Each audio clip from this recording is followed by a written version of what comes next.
کہ بلی کا جو جوٹھا ہے وہ پاک ہے، اور اس کا بچا ہوا جو پانی ہے اس سے وضو کرنا، غسل کرنا، یہ بالکل درست ہے۔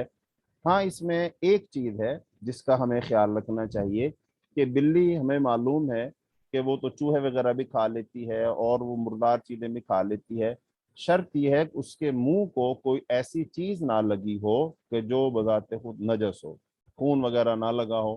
اگر وہ بلی کہیں سے چوہا کھا کر آئی ہے اور اس کے منہ کو خون لگا ہوا ہے تو اب ظاہری بات ہے وہ جب پانی میں منہ ڈالے گی تو اس کا جو منہ پہ خون لگا ہو وہ پانی میں شامل ہو جائے گا، تو لہذا اب اس خون کی وجہ سے وہ پانی قابل استعمال نہیں رہے گا، چونکہ اس کا رنگ بھی بدل جائے گا اور اس میں وہ نجس چیز بھی جو ہے وہ داخل ہو جائے گی۔ ہاں پھر ہم اس کو دیکھیں گے کہ وہ پانی پھر نہیں رہے گا قابل استعمال، چونکہ پتہ نہیں بلی اب کہاں سے منہ ڈال کر آئی ہے کہاں سے نہیں آئی یہ نہیں پتا، تو لہذا اس صورت میں ہم اس سے احتیاط کریں گے، اور باقی بلی کا جو جوٹھا ہے وہ قابل استعمال ہے، اس کو استعمال کرنے میں کوئی حرج نہیں ہے۔ صحابہ کرام کے اقوال بھی اور رسول اللہ صلی اللہ علیہ وسلم کی حدیث بھی، اس سے یہی مسئلہ ہمیں معلوم ہوتا ہے۔ آگے حدیث ہے وہ انس بن مالک رضی اللہ عنہ قال جاء اعرابی وبال في طائفة المسجد فزجره الناس فنهاهم رسول الله صلى الله عليه وسلم فلما قضى بوله أمر النبي صلى الله عليه وسلم بذنوب من ماء فأهريق عليه متفق عليه۔ حضرت انس بن مالک رضی اللہ تعالیٰ عنہ سے روایت ہے، وہ فرماتے ہیں جاء اعرابی، کہ ایک بدوی آدمی، ایک اعرابی آدمی وہ آیا اور اس نے آ کر کے فبالا پیشاب کر دیا فی طائفۃ المسجد، مسجد کے ایک کونے میں، مسجد کی ایک طرف اس نے پیشاب کر دیا، یعنی مسجد کے اندر مسجد کے کونے میں اس نے پیشاب کر دیا۔ فزجرہ الناس، پس لوگوں نے اس اعرابی کو ڈانٹا، فنہاہم رسول اللہ، تو آپ صلی اللہ علیہ وسلم نے صحابہ کرام کو منع کیا۔ فلما قضا بولہ، جب وہ اپنی حاجت سے فارغ ہو گیا، پیشاب سے فارغ ہوا، امر النبی صلی اللہ علیہ وسلم، تو نبی صلی اللہ علیہ وسلم نے حکم دیا بذنوب، ایک ڈول کا، کہ پانی کا ایک ڈول لاؤ، فاحریق علیہ، پس وہ اس پر بہا دیا گیا۔ تو اس حدیث سے اس حدیث میں جو تذکرہ ہے وہ تو واقعہ جو ہے وہ تو بالکل واضح ہی ہے، دروازہ بند، وہ تو بالکل واضح ہو گیا کہ ایک عرابی آیا، دیہاتی آیا، اور اس کو پیشاب کی حاجت ہوئی تو اس نے مسجد کے اندر ہی پیشاب کر دیا، تو آپ صلی اللہ علیہ وسلم نے پھر پانی کا ایک ڈول منگوایا اور پانی کا ڈول منگوا کر کے اس پر اس کو بہا دیا۔ اب اس میں صحابہ کرام کو اس کو ڈانٹنا، پھر آپ صلی اللہ علیہ وسلم نے صحابہ کرام کو منع کر دیا کہ اس کو مت ڈانٹو، تو اب اس حدیث سے ہمیں بہت ساری باتیں معلوم ہوتی ہیں۔ سب سے پہلی بات جو ہمیں معلوم ہوتی ہے، جو ہمارے باب سے متعلق ہے، طہارت کے مسائل سے متعلق ہے، پانی سے متعلق ہے، وہ یہ چونکہ پانی جو ہوتا ہے وہ پاک بھی ہوتا ہے اور پاک کرنے والا بھی ہوتا ہے۔ تو اب اس سے یہ مسئلہ معلوم ہوا کہ اگر کسی جگہ پر کوئی شخص پیشاب وغیرہ کر دے تو اب اس میں یہ بول سے مراد چھوٹا پیشاب ہے، اس سے مراد بڑا پیشاب نہیں ہے، اس سے مراد چھوٹا پیشاب ہی ہے۔ تو اب اس نے جب چھوٹا پیشاب کیا ہے تو اب اس کے اوپر پانی بہا دیا، پانی بہا دینے سے وہ جگہ پاک ہو جائے گی، کیونکہ مسجد تو پھر مسجد ہے، مسجد میں تو ظاہر بات ہے نماز بھی پڑھنی ہے، تو لہذا نماز پڑھنے کے لیے جگہ کا پاک ہونا ضروری ہے، تو لہذا اس نے تو پیشاب کر دیا وہاں پر، لہذا اب اس پیشاب کی نجاست کو دور کرنے کے لیے اس پر پانی بہا دیا گیا، تو پانی بہا دینے سے وہ جگہ کیا ہو جائے گی؟ پاک ہو جائے گی۔ جب وہ خشک ہو جائے گی، اس پر پانی بہا دیا گیا تو اب وہ جگہ پاک ہو جائے گی۔ ایک تو اس میں سے یہ مسئلہ معلوم ہوا ہمیں، اور یہی اس باب سے متعلق رکھتا ہے، چونکہ پانی کے مسائل اور طہارت کے مسائل چل رہے ہیں تو وہ جگہ پاک ہو جائے گی۔